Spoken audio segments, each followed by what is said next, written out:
It's Fell Dog, dude. It's one of his greatest moments in life, I feel like. Where do you think he went wrong, man? But JT's not even paying any attention to the bros because he sees one Tina walking in. Tina, aka Kelly Kapowski, aka Gush Material. And Corey's not abusing himself in that way, Steve. He's just tipping a couple back. This is where the magic's coming from. He's got a little bottle of liquid courage, and he's talking to himself in the mirror. Like Dirk Diggler. Happened in the 90s. Corey Feldman, honestly, in that song, if it was the 80s, I would have listened. He's killing it. I hate that we missed our opportunity to cover that Howard Stern episode too, man, because it fell in the timeline one day. I was like, oh no, like I was meaning for us to do that.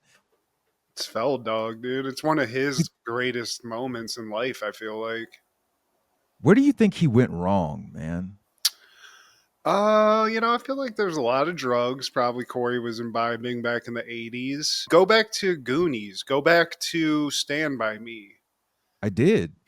And he's killing it. I know.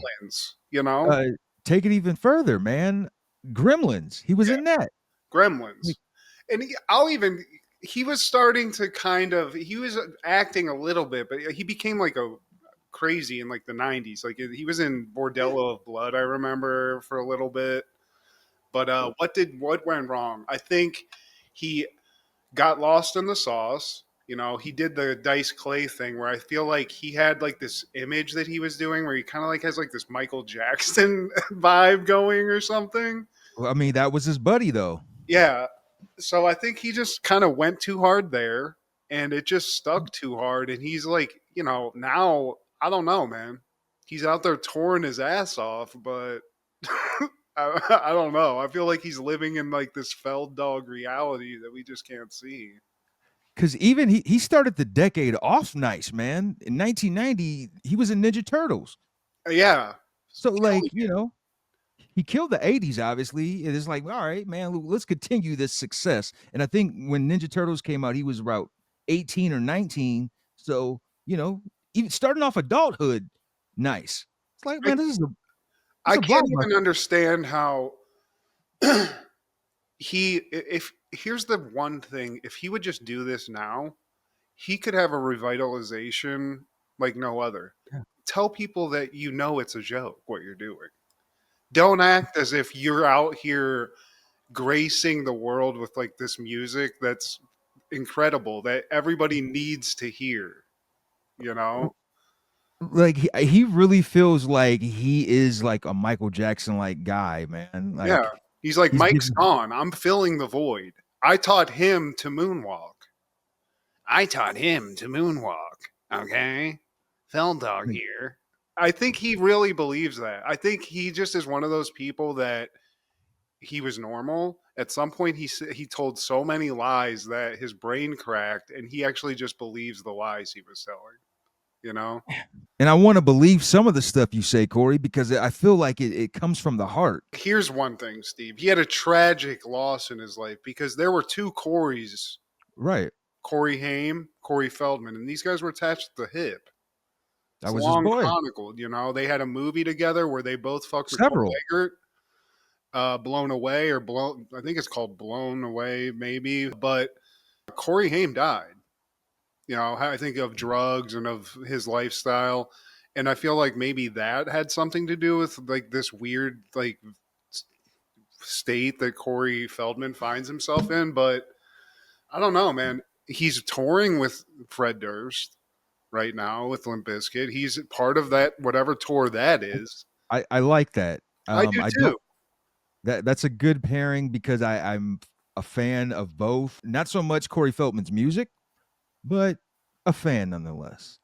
You need to listen to Comeback King, Steve. That's what I'm telling you right now. You're not a fan of his music, but you listen to Comeback King and see just a visual with him doing the dancing, his little Michael Jackson pop lock routine that he does. I mean, how about I just watch it on mute?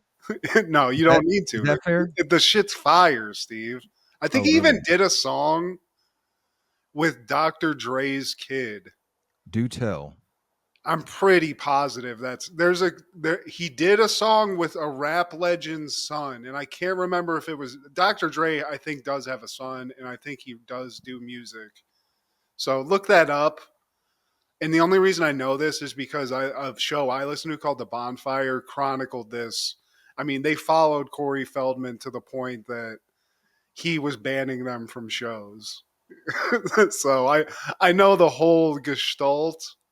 He was banning who from the show? The staff of The Bonfire, Big J Okerson, Dan, he knew these people and he banned them on Twitter. Yeah, maybe he didn't ban them from shows. He would not do interviews with them, and he banned them on Twitter. And they were worried that they were going to get banned from his show, but they did see him live. And even those people who supporters but acknowledge the weirdness said the live performance out of this world, Steve. Yeah, Curtis Young. He collaborated with the son of Dr. Dre, and he discussed it on one of the podcasts. So there you go, man. Even the son of a legend like Dr. Dre heard it. He's has the blood of a legend in him, a musical legend. So maybe there's Maybe something that we can't hear, Steve. It's like a dog whistle. Like unless you have like the ear for it, you just can't really absorb the greatness that is Corey Feldman's music. maybe Dr. Dre's son is just a big fan of the Goonies or License to Drive or something. I would be, honestly. I just as somebody who grew up with Feld Dog in my life, like wanted to be like him. It's kind of a weird place that we're in now, but you know what? He's here. He's alive. That's good. He's making some music, and he's got angels that live in his house and feed him grapes and whatnot. He lives that kind of weird Hugh Hef lifestyle too. So I guess what I'm saying is, Corey, can I hang out? You know, can I hang? This is Steve G and Matt G with Happened in the 90s, a show where we talk about what happened in the 90s. So get out your King Ralph tapes and your King of the Hill posters, because step by step, day by day, a fresh start over, a different hand to play. The deeper we fall, the stronger we stay. We'll make it better the The second second time time around. around. Dun, dun, Hell yeah, dun, Steve. dun, Slap, dun, dun, dun, slapper, dun, slapper, dun, slapper. dun, dun, dun, dun, dun, I mean, dun. who, who that guy? I think we Jesse. know that this person was involved in many of these theme songs. This guy knows music, Steve, just like Corey Feldman. But see, there you go with the Corey Feldman music. I mean, listen to that, dude. That's a platinum hit. You can't beat that. It's so good. Jesse Frederick, and he is the guy that did Full House, Family Matters, and Step by Step. Killers. I mean, does this guy get some kind of I don't know, like honorary Grammy, Peabody, like some Medal of Honor? I don't know. Can we get him an award? Today, my friend, we're talking all things 3-6 Mafia in the 90s. Starting off in 1992, Step by Step is airing season 1, episode 20, Daddy's Girl. When Bill Lambert presents his beautiful young fiancee, Luanne Dexter, his son Frank recognizes her as a stripper who appeared at a bachelor party. Uh-oh.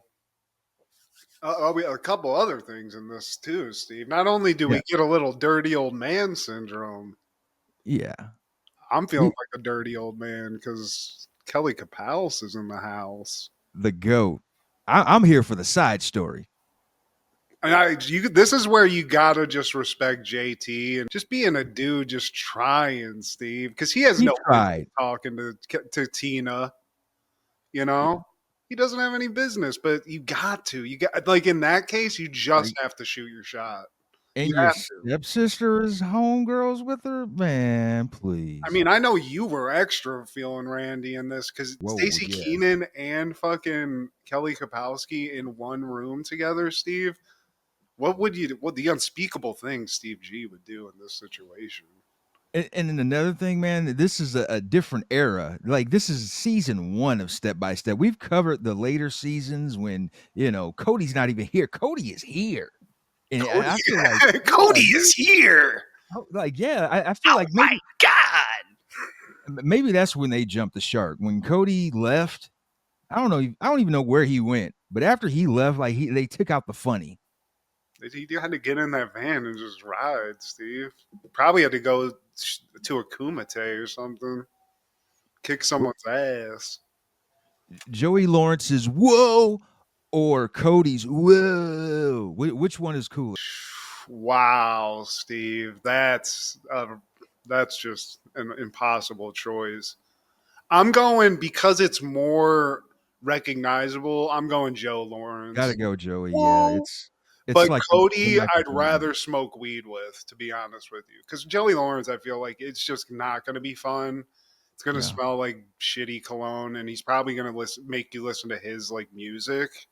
You're gonna smell Budissi off that Yeah, motherfucker. you I mean, probably. Oh, there you go. But Cody, dude, Joey he's got a van. He definitely has drugs. You know that just the way he acts, and Cody's getting some sniz too. This guy's a he should. karate expert. He's got a cool van. He's got a flat top, and Yeah, it's the '90s. that's an Score. immediate hookup, Steve. He meets you. You can meet him on the street. And he can be like, "Come on into the fucking party van, baby," and then it's just on, Steve. Kicking it in Wisconsin with the Codemeister. And Yeah, it's his birthday. It's his 19th birthday, man. 19, Steve. Looking a little old for 19. I feel like, A but little still, long in the tooth. you know what? It's a tough. He's living in a van, not even by a river, Steve. He's just By in. his uncle's house. Yeah, man, that's tough living. Uh, Van life in Wisconsin. Like, what happens in the wintertime, Cody? You in there doing sit up? I guess he's just fucking, just generating body heat in there. The kids do a little surprise for him for his 19th birthday. He's like, whoa, what happened between ages 16 to 18? Whoa, dudes. Whoa, little buddy. It's a little early to be doing this, but yeah, dude, it's Cody's 19th. He's waked and baked, obviously. But at least the kids know it's his birthday, because he has nobody else, dude. He's in a van. Because they love their cousin. They respect him. Mm-hmm. And I forgot the extended full version of this song. It's fantastic. This is, I mean, top 5 best theme songs, just Yeah. overall, with just the emotion, with the soul that you get in this. Seeing Suzanne Summers get a little wet with the water slide or whatever it is. Carol Lambert. Oh, yeah. Yeah, this might be the hottest 90s TV mom, Steve. I mean, it's right up there. It's a strong argument. She's definitely up there. Oh, yeah. Carol Lambert. Just to get me that thigh master. I want to be the thigh master, Steve. Just use my head like a thigh master. There you go. I get why Frank did it. It's Cody's B Day. We get this slappy theme song. I mean, if you don't like this, go to hell. There you go. And then we're at the mall with JT and the bros, and they're just, cruising for some sniz, Steve. Yeah, and one of his homeboys, man. Do you recognize any of them?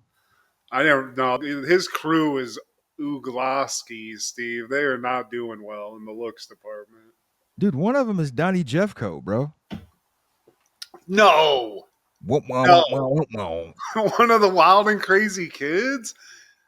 Donnie Straight up. Jeffcoat's in there? I did not see that. I saw one guy that kind of looked like he was on the spectrum a little bit, but The guy on the left, Yeah. yeah, that's the guy I clocked.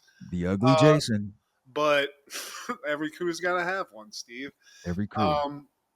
But JT's not even paying any attention to the bros because he sees one Tina walking in. Tina, aka Kelly Kapowski, aka Gush Material, and he sees that there might be a way he might be able to get a little intro because his stepsis is, I guess, buddies with this new chick. Yeah, he sees Dana pull up to her table and starts talking to her, and he's like, "I found my in." Oh man, I mean, this is way out of your leagues, JT. Again, but this is you got to learn this lesson, and you got to try because you never know. Like Maybe you the said, chick's got man. bad eyesight, and she just thinks you're a heartthrob, whatever. But Dana's Dana. Stacey Keenan, she's hot, she's conniving, and she says, you know what?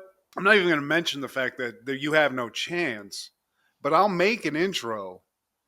But I'm going to need you to be my slave for a week. And JT's like, you know what? I was ready to eat her poop, so I guess just doing some chores for you is fine too. So whatever I got to do, let's get this intro going. Thank you.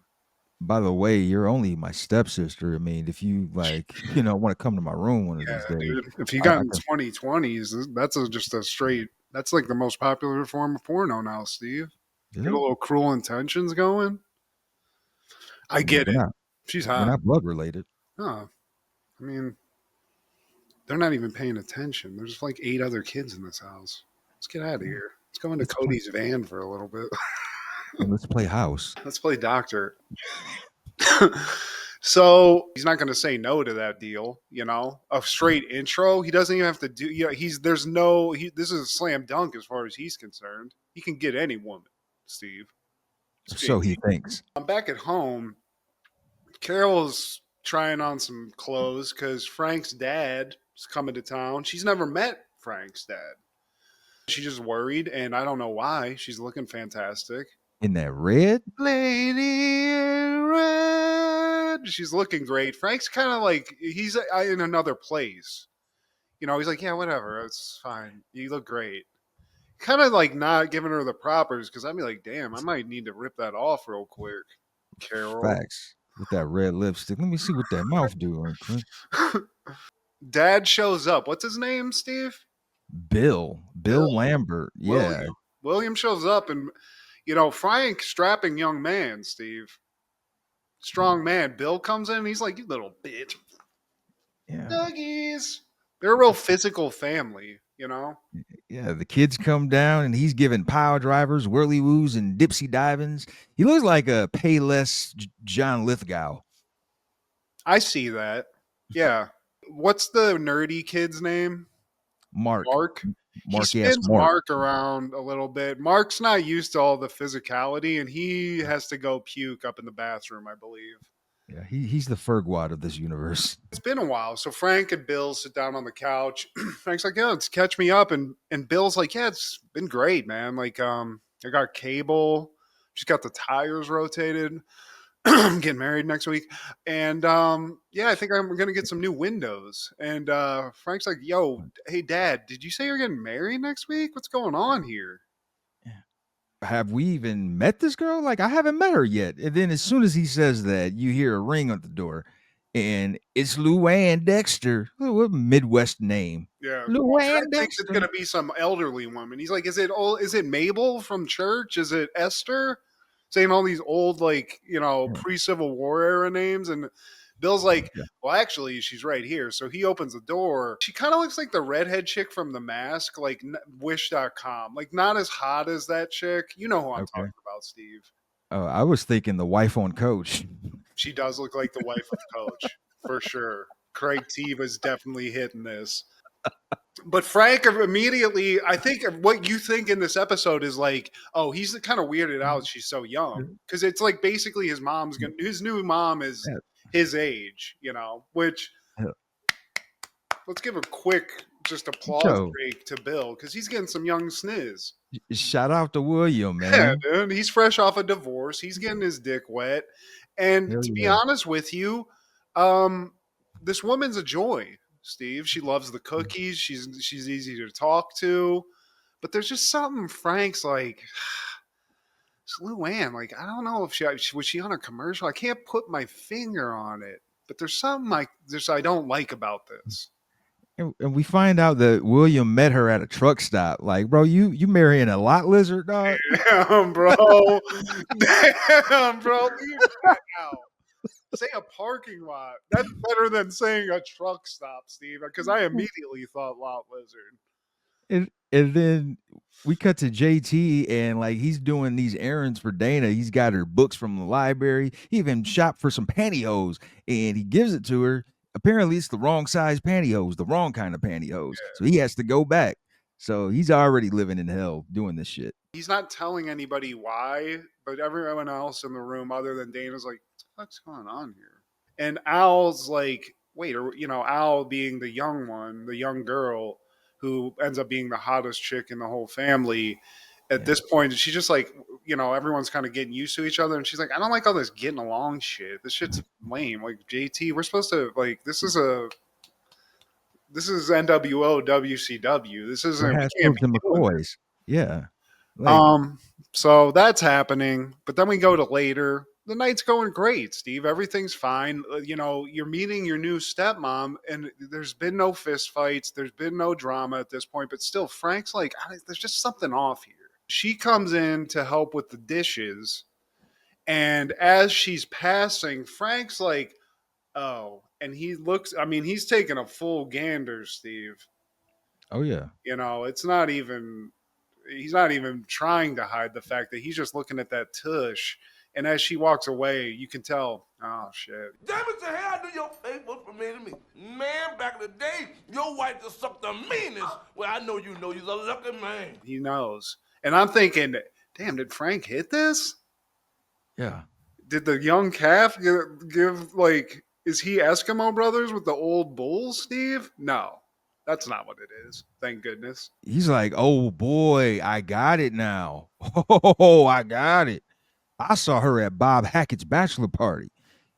And then Carol asks, what was she doing at the bachelor party? What would any woman be doing at a bachelor party, Carol? But I get it. You're blind. Yeah. She was the girl. She was the girl that jumped out of the cake wearing a cake. Yeah. And Carol's like, are you sure? He's like, yeah, I'm 100%. But I can't, well, I'm 98%, but you're right. Maybe it's not. But I do remember this one thing. She laughed. It sounded like a death rattle. It was insane.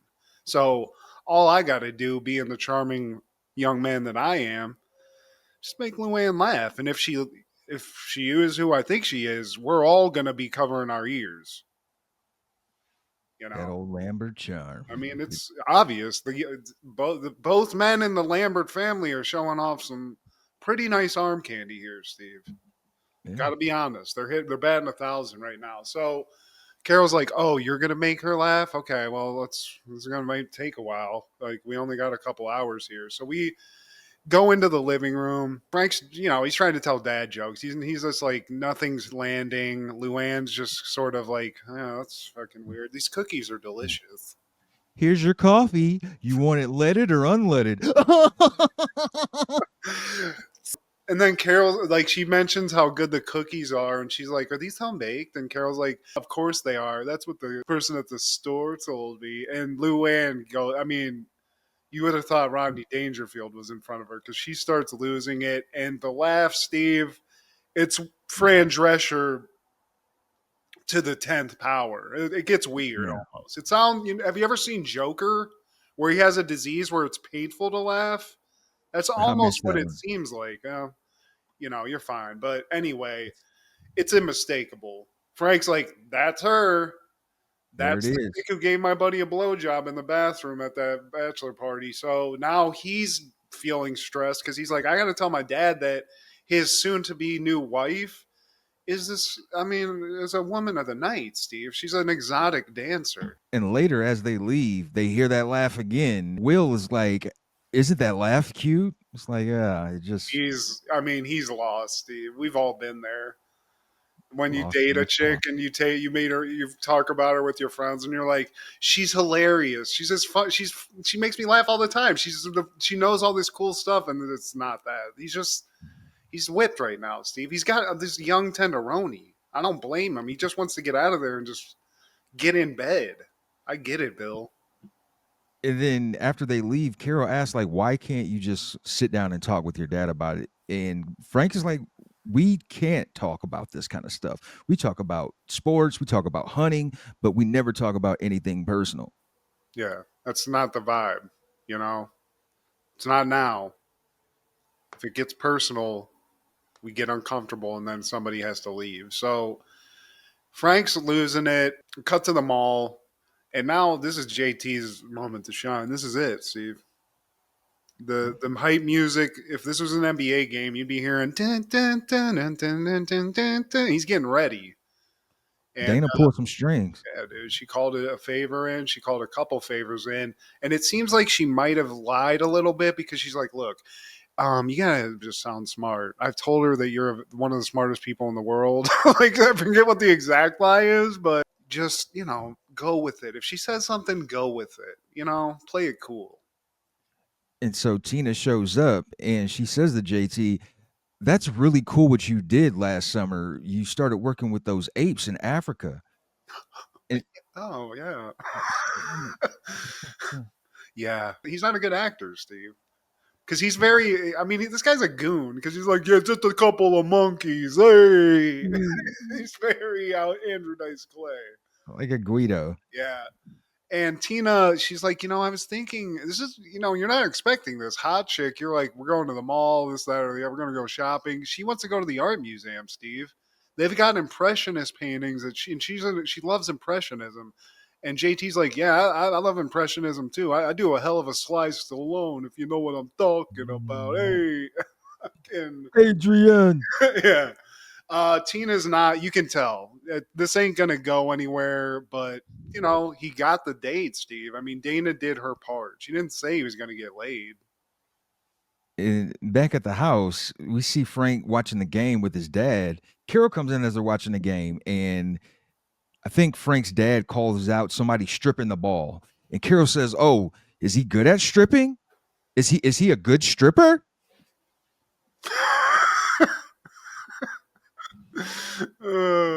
He doesn't handle it right, Steve.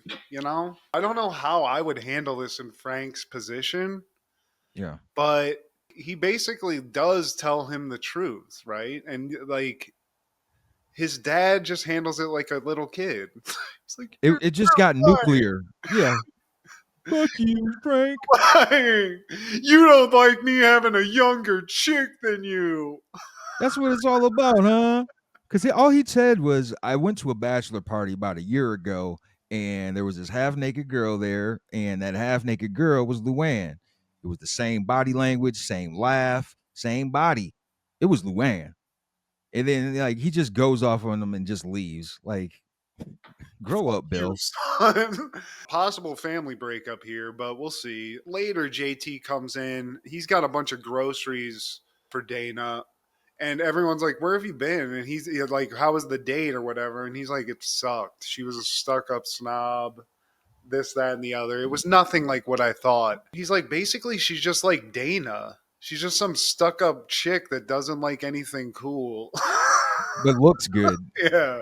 How about this, JT? You were the problem, bro. You were just not her match because it sounds like she's just really educated and on some like next level type shit. Meanwhile, you like staying at home farting around your friends. Yeah. I asked her to show me her cans and she got all uptight about it. Hey. But JT, after Dana sort of points out, like, you're low class, dude. Like, that's the problem. That's it. He's like, oh, that's cool. I'm low class. The low class guy got your favorite spaghetti and meatballs. Here you go. And he just dumps that shit on her head. So another L. And you thought you won with that, JT? Like you got dejected. You found out like this girl's out of your league, and then like she came through on the favor. Like Dana Yeah. didn't deserve that, You bro. even got to go out. You could have Like- if it goes bad at first, you can wrangle that back in, Steve. I've been on a couple bad dates where at the end of it, you're like, damn, I pulled this one out. It's not her fault. You're a goober, Yeah. bro. You're a fucking goon, dude. But JT, you shot your shot. You got bitched out multiple times in this episode, and he's like I said, a little kid.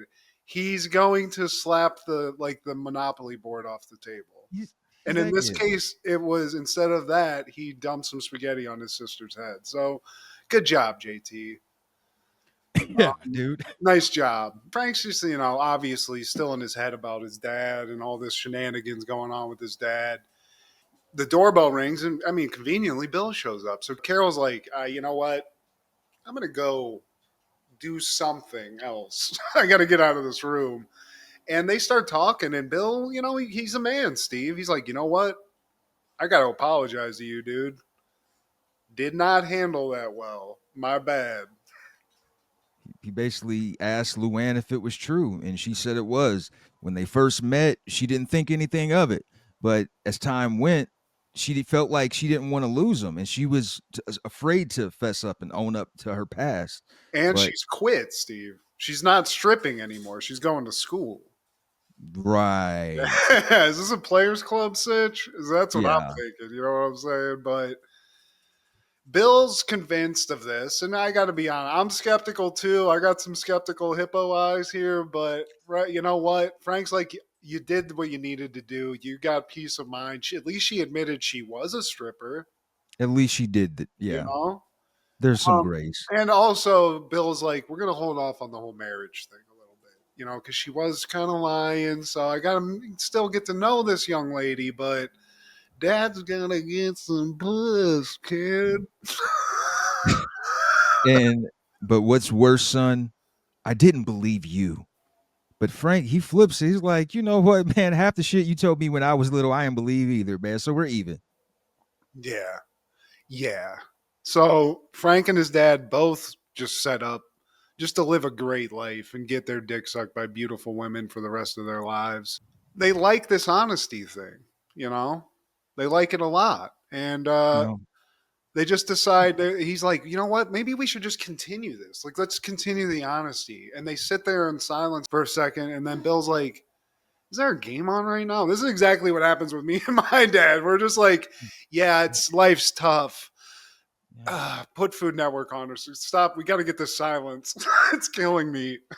but we never see Bill Lambert again because he probably fucking killed himself. No, he's in like Tahiti just getting blown, Steve. He dropped And Luanne after a few weeks and was like, wait, I can go younger than this?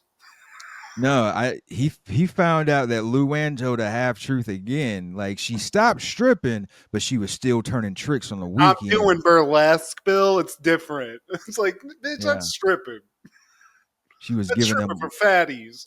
She was doing that gawk gawk hawk tua on Saturday nights when Bill was asleep. Yeah, I mean, it's not going to go well, but you just got to enjoy you. Like, as a guy who's old now, if I did get divorced and then my rebound was just like a stripper, that's exactly what you want to do in life. Now I remember. I even remember your name. They should call you Jawbone. On that same day in 1992, Gladiator premieres in theaters. Tommy Riley has moved with his dad to Chicago from a nice place. He keeps to himself, goes to school, and however, after a street fight, he is noticed and quickly falls into the world of illegal underground boxing, where punches can kill. Directed by Rowdy Harrington, starring Cuba Gooding Jr., James Marshall, Robert Loggia, Ozzie Davis, Brian Dennehy, and John Hurd. I mean, it's a lot. There's a lot of stars in this, Steve. I wasn't able to watch this with the link you provided. I just never got around to it. But it looked interesting, and I do like the idea of a kids underground fighting ring. Like are they like high school kids? You said They're high school kids, and I remember this being on HBO. They would show it. It was a part of that rotation. I always love like in boxing matches. It's not realistic the way they punch, like the way they're laying into people, like they're like video game punch. Like nobody's doing that in real life. Rocky fighting. Yeah, Like yeah, yeah. I like the lineup though, and I mean, dope lineup. is it good? Is the movie good? It got bad reviews, but I liked it as a kid and as a Saturday afternoon watch. I think it's watchable, man. It doesn't have a complete happy ending, but the good guy wins in the end. Brian Dennehy, he's a fucking monster. In one scene, he uppercuts Cuba Gooding out of the ring. Brian He like because he does. yeah, he's like the overlord of this underground boxing thing. Like he's kind of like the Don King, and he takes Tommy James. Boy's dad's whooping kids' asses. He's laying into motherfuckers. I He, love like, that. yeah, it's a Brian Dennehy that you never seen. But R.I.P. to him. A lot of legends who aren't with us anymore: Ozzie Davis, John Hurd, and Robert Loggia. The Loge. Yeah, And he Cuba plays Gooding Jr. I and mean, I know he's Cuba, still alive. Cuba's still alive. He's maybe gonna fine go actor, through man. stuff. Like, It's he's great. kinda apparently a weirdo, but, Yeah. that's Hollywood for you. On that same day in 92, The Lawnmower Man premieres. A simple man is turned into a genius through the application of computer science. Directed by Brett Leonard, starring Jeff Fahey, Pierce Brosnan, Jenny Wright, Jeffrey Lewis, and Dean Morse. The only reason I like to call attention to this movie is because Jeff Fahey. This guy's a legendary actor, dude. Right? He was used like a lot in like this era of movies. He was just kind of like a guy on the side. Obviously, in this, he's like the Yeah. villain. But he's a great actor. Robert Rodriguez used him a lot, like in the 2000s. I'm kind of pulling for Jeff Fahey in the movie. Like, maybe if I watched this as a kid, I'd feel like, hey, Pierce Brosnan, kill him. But it's like, it's Pierce Brosnan's fault. Like, this is the monster you created. This is your machine, and Yeah, like you destroyed him. Like, people have died because of your machine. I kind of look at it a different lens. Like, you're supposed to be the protagonist, Pierce Brosnan, but like you kind of started the shit. yeah. I mean, it is weird. He is kind of the villain in the movie, but he is the protagonist. Yeah. uh, but yeah, this is a good movie. Like for what it was, never one of my favorites. I didn't know that Stephen King was like originally credited Yeah. on this, and then he Yeah. hated it because they butchered what I guess was his real story, Yeah. and I was like, take my name off this immediately, which you got to respect. And he won a lawsuit. Like, they paid him handsomely for this, man. And for $10 million, that's pretty steep for an independent movie. Very successful, man, because they multiply that in the box office. They ended up making 150 out of a $10 million budget. Yeah, and I feel like this was one of those like early movies that maybe if they made this now, it would be different. But like they were just so limited on what they could do because it involves like a Yeah. lot of like CGI and like computer stuff, and Yeah. there just wasn't really a lot of ways to visualize it. So when you watch it now, it does look very bad. But It looks dated. Yeah. yeah, I think it was kind of before it's like that ahead of its time. It kind of like fills in that same like remember that movie Denzel did, that Virtuosity movie. Virtuosity. I feel like they pulled it off better, but this was I think came before that. So shout out to everybody involved. This was a fun sleepover movie because I remember watching this a lot when like on sleepovers when I was a kid. Yeah. You Me and kind the of fell for Jeff Fahey, man. But check out Jeff Fahey in a lot. I mean, he's in man, what's that movie that Planet Terror? He's like he's like the barbecue guy okay. in that in Robert Rodriguez's movie. On that same day in 92, Meatballs 4 premieres. Ricky is the hottest water ski instructor around, and he has just been rehired by his former employer to whip up attendance. But the camp is in serious financial trouble, and the owner of a rival, more popular camp wants to buy them out. Directed by Bob Logan, starring Corey Feldog, Jack Nance, Sarah Douglas, and Bohesi Christopher. I should have left that out. It's a terrible movie, Steve. This is like those ski movies. That was like ski movie we watched, Yeah. whatever it was called. I mean, it's even skiing. They're just skiing on water. I mean, that's really all it is. It's Up All Night. It's one of those kind of Oh movies. yeah, a lot of titties. Nice titties, too. Really fucked up fact on this. One of the people in this movie, Jack Nance, so one of the main characters in it, I think he's the second build. He's the grandpa. Okay, he got a call while they were filming this from his wife at the time who said she was going to kill herself, and he was trying to like work her through this during the filming of this, and unfortunately was not able to, so he had to deal with that while they filmed Meatballs 4. Steve, You know Jack Nance, that's a Eraserhead. holy you brought that. I think you said that in the Yeah. chat the other. Yeah, that's crazy. The way he died was fucked up, man. The night before he got fucked up, he got into a fight, and when they found him in his apartment, his eye, he had like these big bruises under his eyes, man. So whoever like he fought, like they beat the shit out of him. Damn, they pieced his ass up. Yeah, man. Yeah, but this was just like I mean, it was a movie to. I mean, obviously Corey Feldman got some shine in it. He's the cool guy. He's the guy who can ski anything. Steve, I think at one point he drops out of a helicopter. And In 92, yeah, dude, he's the man. This movie, the only other notable thing I just thought was kind of funny. Um, well, there's a couple things. Corey Feldman on the set, I guess, was a dog, and all the chicks on it said he was being a creep on it. So there's that. That clocks. But they actually just tried to capitalize, I guess, off the fame of the Meatball movie franchise, because this movie was just supposed to be called Happy Campers, and right before it got released, Yeah. I'm like, call it Meatballs 4. Let's Yeah. Feldman's not doing the numbers we thought. We got to figure out something else here. And Bill Murray doesn't care about this anymore, so Corey Feldman in this movie does a choreographed dance to Michael Jackson's Black and White. So we get to see those skills that him and Mike worked on in the early days. So there's that.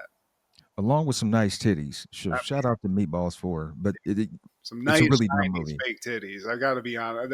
I saw a couple. Obviously, I was watching this with my wife, so it wasn't as It's a little tough to be like, damn, look at those titties with your wife Yeah. sitting next to you. But we laughed. We had a bunch of laughs. But a couple of succulent tenderonis. I get Yeah. Feldman's creepiness on this. He just couldn't help himself. So it did give us that. 1998, Boy Meets World is airing season 5, episode 18. If you can be with the one you love, Cory and Shawn experiment with drinking. Yeah, Corey. Steve, again, you've pointed this out first. I think I didn't really clock this, but he's a piece of shit. Corey Matthews, he's go away. I don't like you. Like, even with listening to like the interviews from the various players of the show now, like the guy who Ben Savage is a piece of shit. So I think for me that adds to it. But on the show, it's like the Moesha thing. Like it's supposed to be your show. You're supposed to be the focal point. You're like my least favorite character on the show. Yeah. And thankfully, in this show right now, he's going through it, Steve. He's not going out with Topanga, which is his only claim to fame in life. He's in the middle of a breakup. Shawn and him are just getting out of Feeney's class, and Shawn's just he's not enjoying feudalism, Steve. He doesn't enjoy talking about it. It's fucking his vibe up. And also, hated it. Corey's fucking his vibe up because he's just being Mr. Sad Sack all the time. He even has a pocket full of Kleenex. It's like, bro, you carry this around? Yeah. Like, man, The just 90s. like There'd be a lot of out of pocket words being hurled at Corey Matthews if I saw that in the 90s, Steve. especially in Philly. Yeah, dude. Get out of here with this. He's depressed. He's just fucking depressing to be around, And even Shawn is just like, dude, it's too much, dude. Why is it Nobody she's wants suffering? to be around you. Like, I don't want to be around you. You're not being there's a party happening. You're not invited because you're a bummer. Dude, Corey the Downer, bro. Yeah. So nobody wants to hang out with me, including you. Yeah, exactly. I gotta go. I'm going to play Goldeneye, you little bitch. Anyway, go to the party. And it's it's a nice little high school shindig. What's the chick's name who's throwing this? It's Kimberly. Hillary. Is it Hillary? Kimberly, yeah, you're right. Kimberly. She's celebrating getting a new nose, Steve. She just got a recent nose job, and I guess that's a reason to throw a party. Shawn's here. He's got his boo with him, what's her name? Angela? Angela. God, she's so fine. And all of a sudden, Corey shows up, and everyone's like, oh, dude. But Corey's got sort of a glow about him, Steve. He's Mr. Fun. He's just hanging out. Everyone's like, damn, this guy's telling great stories. Kimberly, she wasn't trying to have him there at first. And like she stops him at the door and he's like, wait, there's something different about you. You know who you look like? You kind of look like Bridget Fonda. And she was like, wait, you know what? As long as you're here, you might as well stay. That's all it took, Steve. He's James Bond in this.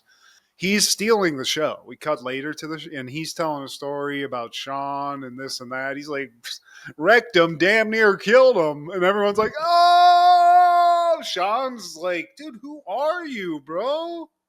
Dude, I got my groove going. Your dick in the bathroom. You're killing this. Corey's, he's killing it. This is what you want. You're in the middle of a breakup. You're living the life. You're the kid. Everyone's like, Corey. Not really, but we're on the way there, Steve. But right at the pinnacle, right before he's about to turn that corner into just getting some hot sniz.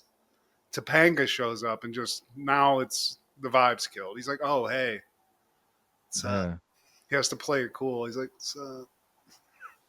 She even brings him down further. Like, Cory, you really look not cool right now. yeah, it's like, okay, you look like you're a fucking bummer. Get out of here, fucking strange ang. I don't know how to change Topanga into a mean word, but Topanga's like, look, Cory, it's fine. I'm gonna get out of here. You can hook up with whoever you want. It's fuck you. I'm out. And Angela stops Kimberly in her tracks, like, look, if you mess with my best friend's man, you're going to need a new nose for that nose. But Kimberly's just on that hunt. She can't breathe through her nose right now, but she's willing to give a BJ, Steve. She's committed. And he's saying the right things. Bridget Fonda, I mean, that's a great compliment. She might not know who she is, but it's the 90s. Maybe she does. But then we cut to the bathroom.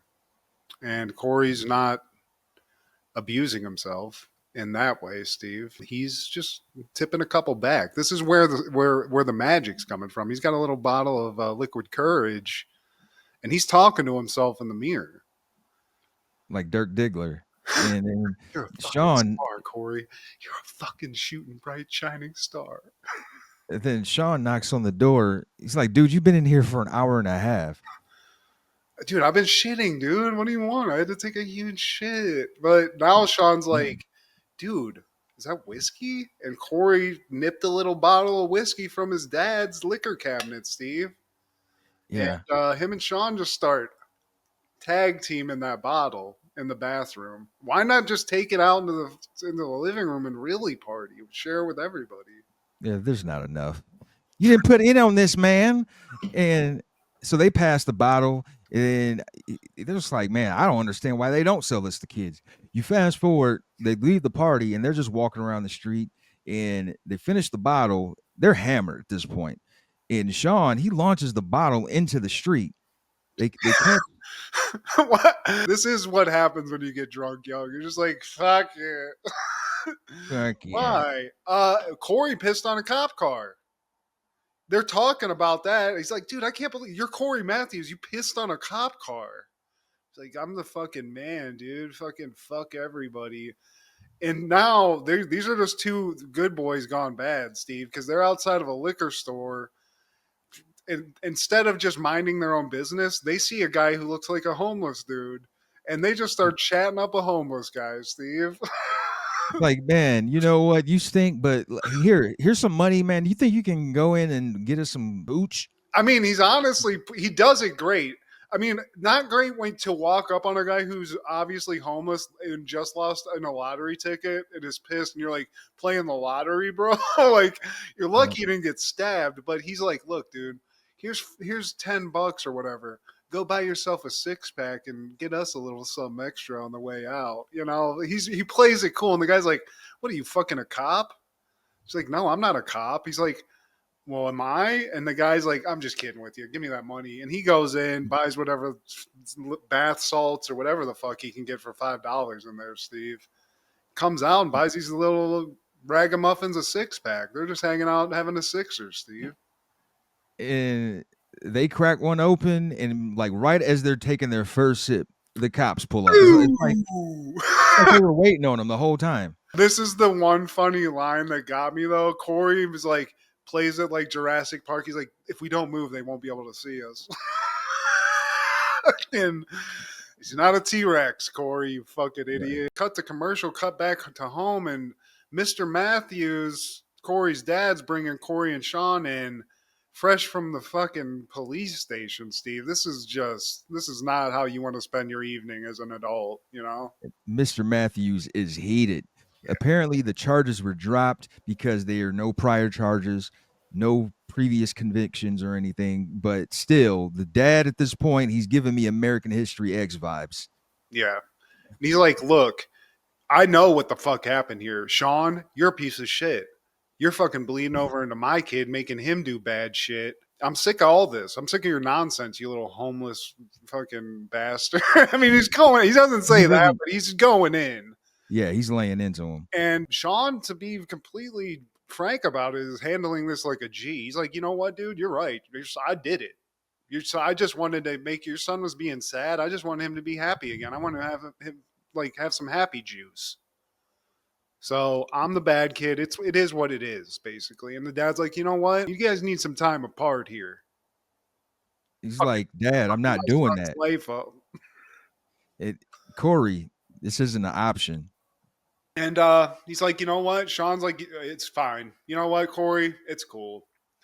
If you think I need to go away and that's what needs to happen, I respect you. I'll do it because I'm a bad person. So that's fine.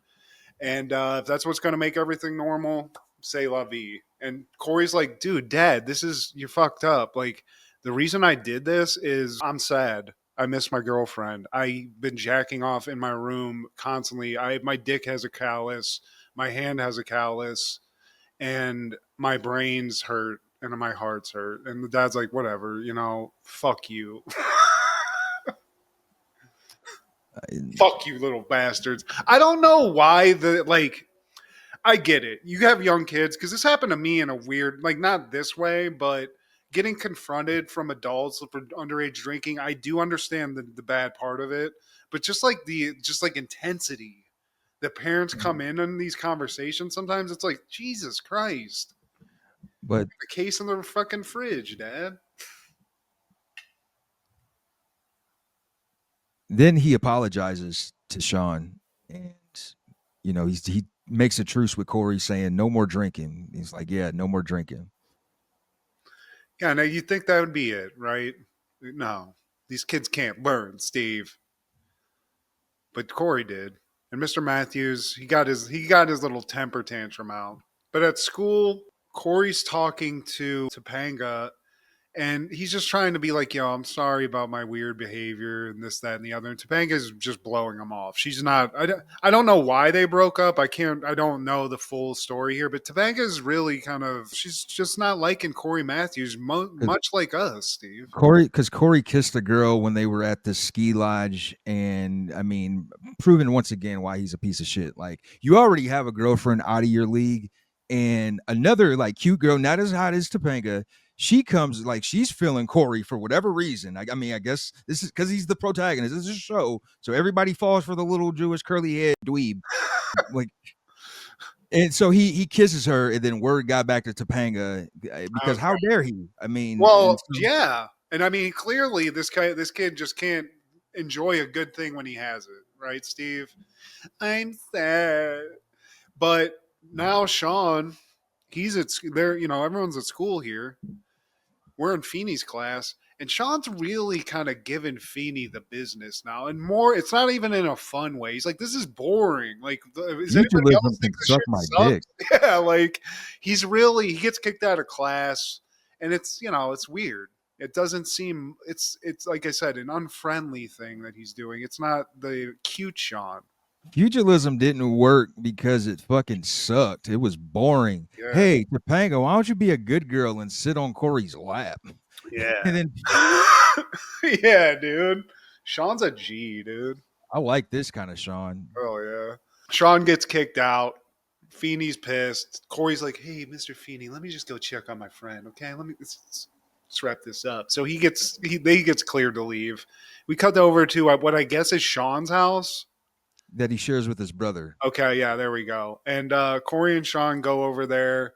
Cool little apartment, cool little spot. Shawn pops open a couple brewskis.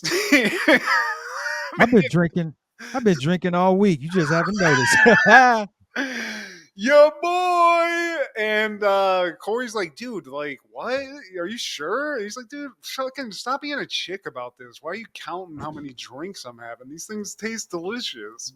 Get your hands out your beaver, puss. You know what's great with these too? If you have some pills and you eat the pills with them, you feel even more fucked up. It's great. It's the best. Trust me.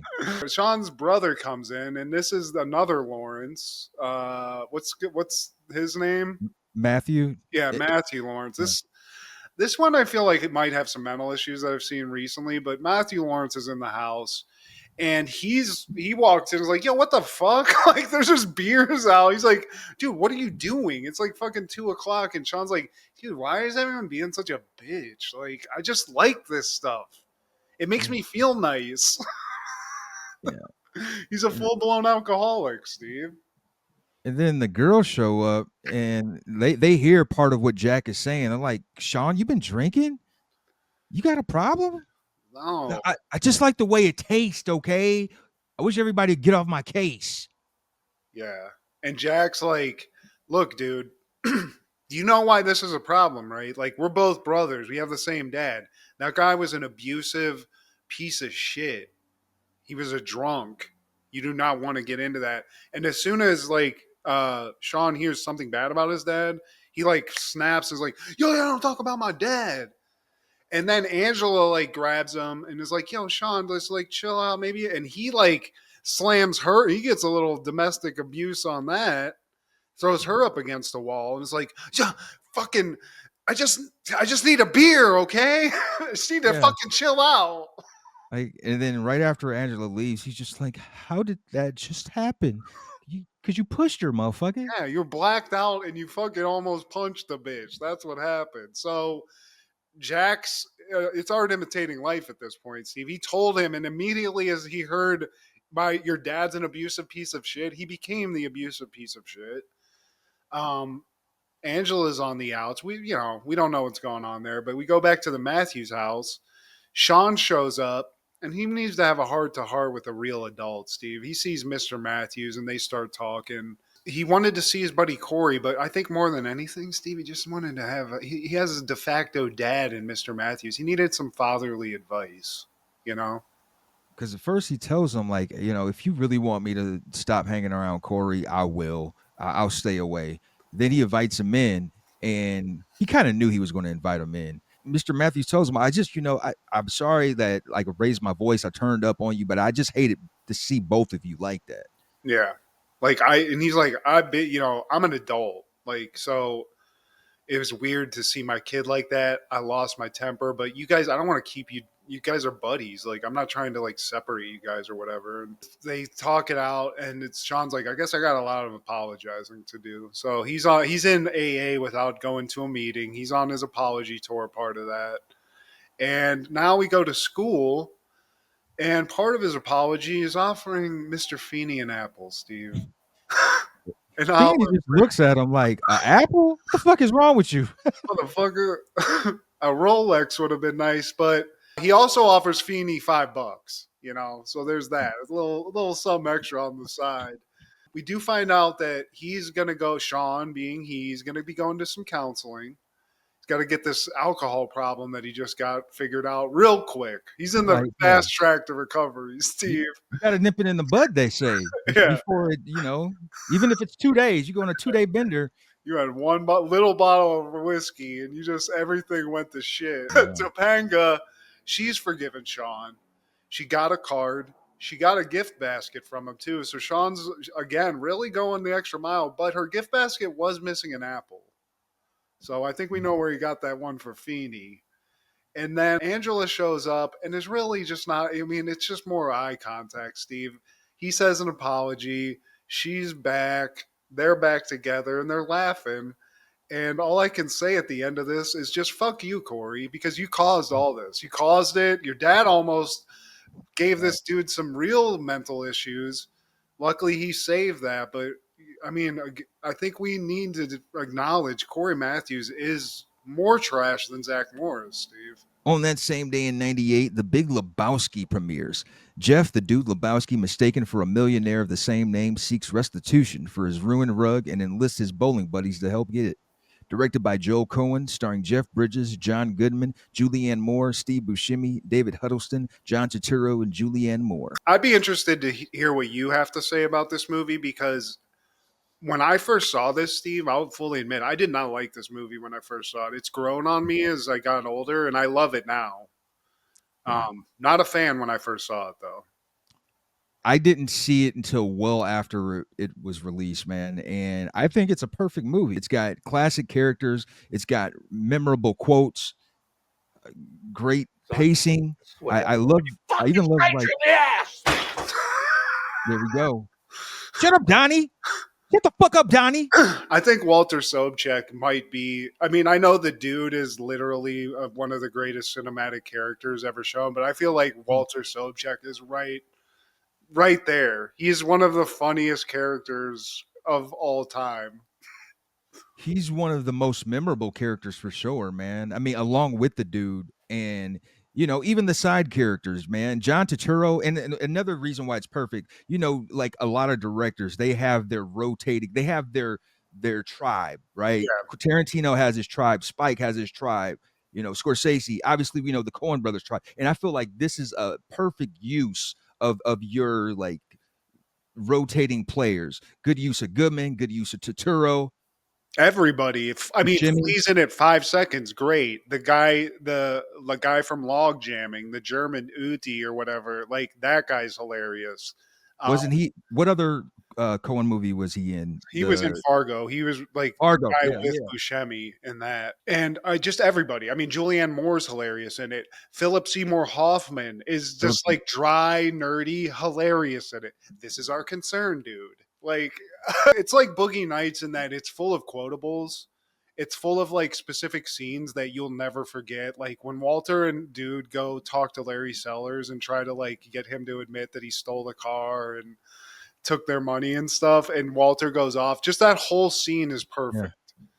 Hit Walter talking to the guy in the iron lung that's like the writer of Branded or whatever. All just we're personal on a personal note, sir. Huge fans, and the guy just in an eye. He cannot talk. He is very sick.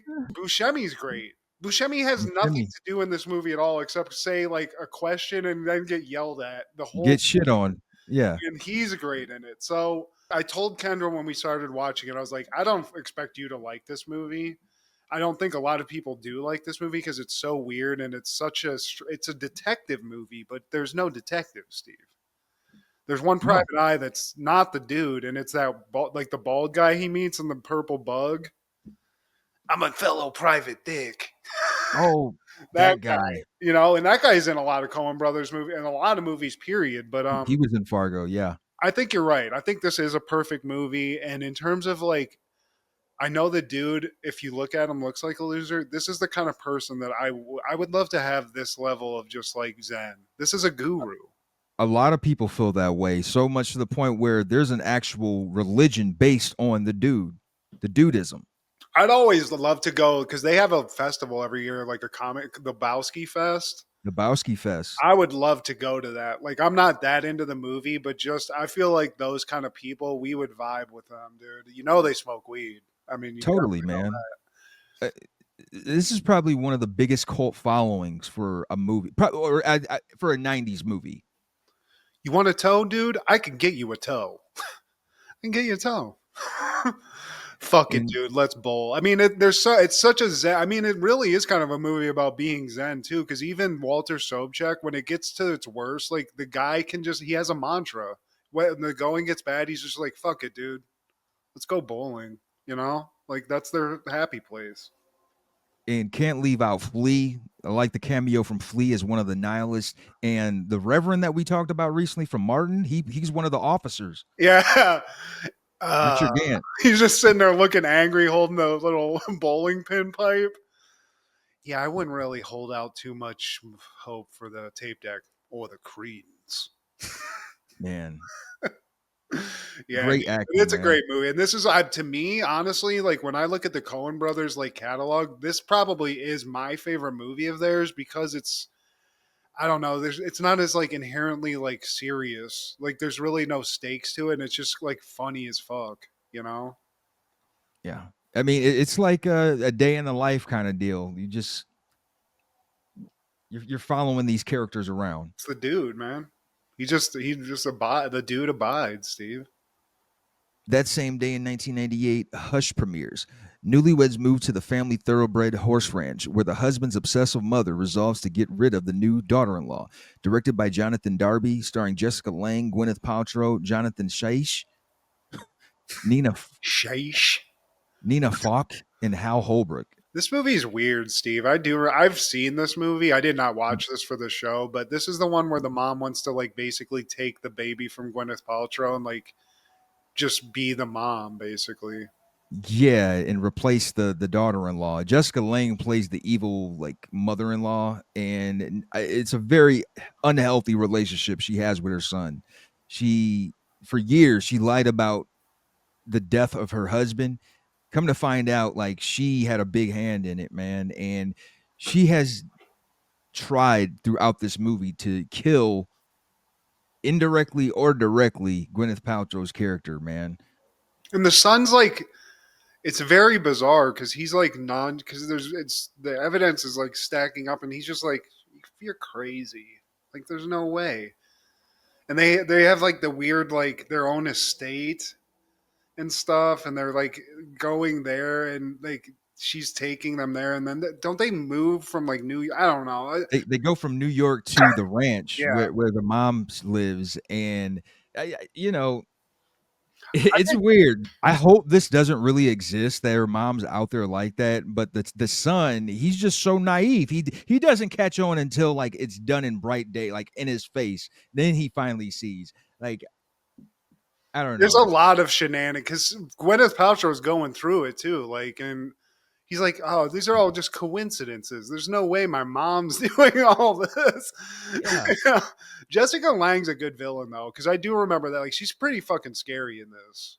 yeah, she is, man. It's very convincing, and I think in one scene, yeah, she actually does try to shoot Gwyneth Paltrow up with like morphine. Yeah, it's almost like a Stephen King movie where the dude's in bed. Misery. Yeah, it's kind of, it just has like little shades of that, you know, because this mom's like pulling all these like underhanded things, and like I feel like Gwyneth Paltrow almost thinks like she's going crazy a little bit too, but the mom's just a lunatic. Or she doesn't want to fuck her son, but she wants to like have this weird like mother wife relationship with him, you know, I guess. Very weird. I felt weird kind of watching it, man. On that same day in 98, Twilight premieres. A retired detective accepts a simple task, unaware that it will tear open old, forgotten, but deadly wounds. Directed by Robert Benton, starring Paul Newman, Susan Sarandon, Gene Hackman, James Garner, Stockard Channing, Reese Witherspoon, Giancarlo Esposito, and Liev Schreiber. There that man goes Damn. again.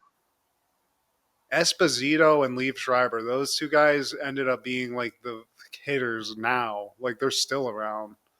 Yeah, I dude. don't remember this movie though. I was gonna watch this one. I didn't get a chance. I was more into seeing a little bit of U.S. Marshals, but Yeah. this one, it's Phil. I mean, Jesus, there's got to be a bunch of Oscars between all these actors. I would think. I don't want to Uh, put you on the spot, but there are four winners: Paul Newman, Susan Sarandon, Gene Hackman, and Reese Witherspoon, and two Academy Award nominees: James Garner and Stockard Channing. that's a powerful name, Stockard Channing. I love that name. And like, shout out to Paul Newman, another Ohio legend, man. Like, he plays this badass like hitman for hire kind of deal. Susan Sarandon, she's always been hot to me, especially in this. Like Yeah, her and Paul Newman get it in, and then like the husband dies. Like he's Paul Newman's basically living in their outhouse, and in one scene he's fucking Susan Sarandon. So while they're fucking, they get an alert the husband is about to die, and Susan Sarandon, she rushes into the house to check on him, and she's wearing Paul Newman's shirt. And then like that's when shit kind of gets tangled. He realizes like as he comes to, he's like, bitch, that why are you wearing that shirt? And then like it you becomes a don't whole thing. smell like pussy. You smell like sex. Who are Yeah, you fucking? it's a pretty good movie, man. You see Reese Witherspoon's titties within the first like 2-3 minutes. I appreciate Hey, that. okay. Really nice, but wow, good job, Reese. Two titties out of two. Okay, I like that. Yeah, man. And Lee Schreiber plays like this weird boyfriend of hers, but yeah, like the star power is just crazy in this movie. Yeah, this is. It seems like this would be like one of those movies that's like an Oscar movie with all the talent in it, but I just don't remember this one. But it seems I, like something I would enjoy. I think like the pacing to me, it didn't work for me all the way through, man. But you know, it's worth a watch. Okay. On that same day, U.S. Marshals premieres. U.S. Marshal Samuel Gerard and his team of marshals are assigned to track down Sheridan, who has been accused of a double murder. Directed by Stuart Baird, starring Tommy Lee Jones, Wesley Snipes, Robert Downey Jr., Joe Pantes, Kat Nelligan, and Irene Jacob. I mean, filled with stars, dude. This is a sequel to The Fugitive. Tommy Lee Jones plays the same cop U.S. Marshal character he did in The Fugitive in this. Wesley Snipes in this, dude. This is prime. This is vintage. Like this is when he was at its height because this is a full Hollywood like blockbuster movie. So they recognized it. This was his first real. This was him getting his propers like late. What year was this? 98. 98. Not as good as the orig, I would say. And Robert Downey Jr., yeah, he wasn't doing as good either.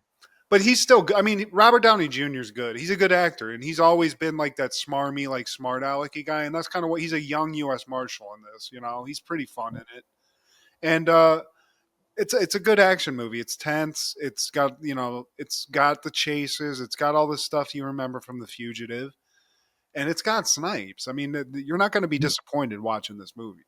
I mean, you get Blade and Iron Man in the same movie, man, and I mean, and Joey Pants.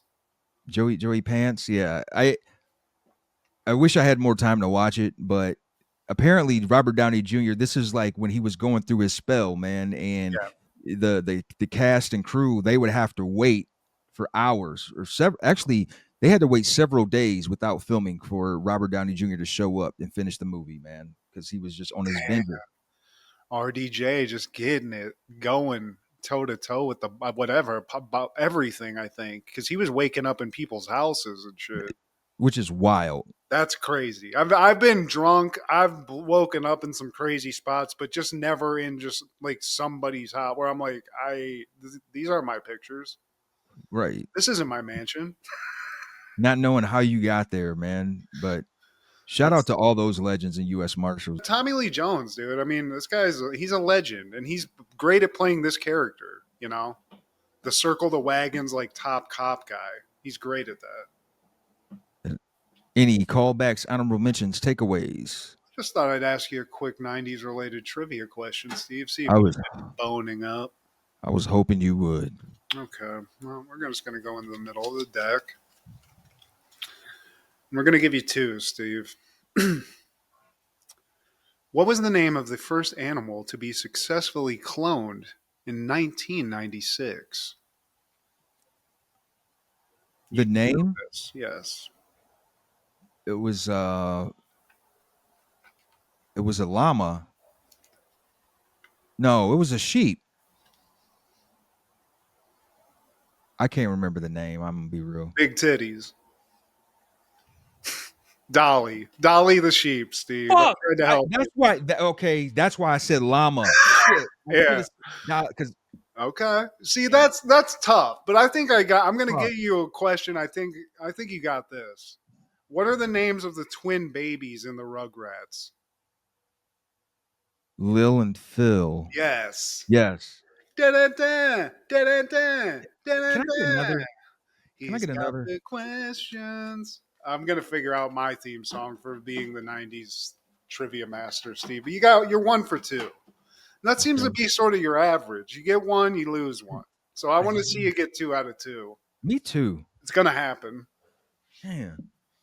What about you, Steve? And all I got, man, 1993, X-Men is airing The Unstoppable Juggernaut, and that one we are introduced to Colossus as well as Juggernaut. Juggernaut, one of the coolest looking villains. Dumb. You think so? I think he looks cool. And if you didn't know this, Steve, related to Charles Xavier. Okay, I didn't. That helmet, man, it looks like the penis coming out of the I mean, it's definitely penis. He's like a real girthy dick. And I mean, really, he's doing what a girthy dick should. He's just plowing through anything in front of him. You can't stop him. He's the unstoppable. That's literally his power. Once he gets going, you cannot stop him.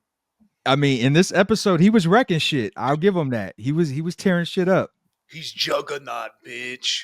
I love that line from that movie. But shout out Juggernaut, dude. I like him. Even though he looks like a big fat tan dick, Big I'm all chode. about fucking Coke can dick. I think Colossus has a cool look too, though. Colossus is cool as fuck. Colossus, part of one of the coolest tag team moves in comic book history, where he takes Wolverine and throws him like a dart at shit. I forget what it's called, but it's notable. They actually did it in the movie, but it's one of my favorite tag team moves. Nice. I like them Ruskies. Please like, share, subscribe, and comment. Please tell your sister, we'll make it better the second time around. Bitch. Check out Food Show Fanatics, Crushgasm on Wednesdays, and our guy Clark the Shark on podcast. So this is Steve G and Mad G. Happened in the 90s. Matt was the fat kid, Steve was the flat kid. Life wasn't always great, but you know what was? The 90s. Happened in the 90s. Yeah! This is what happens when you fuck a stranger in the ass!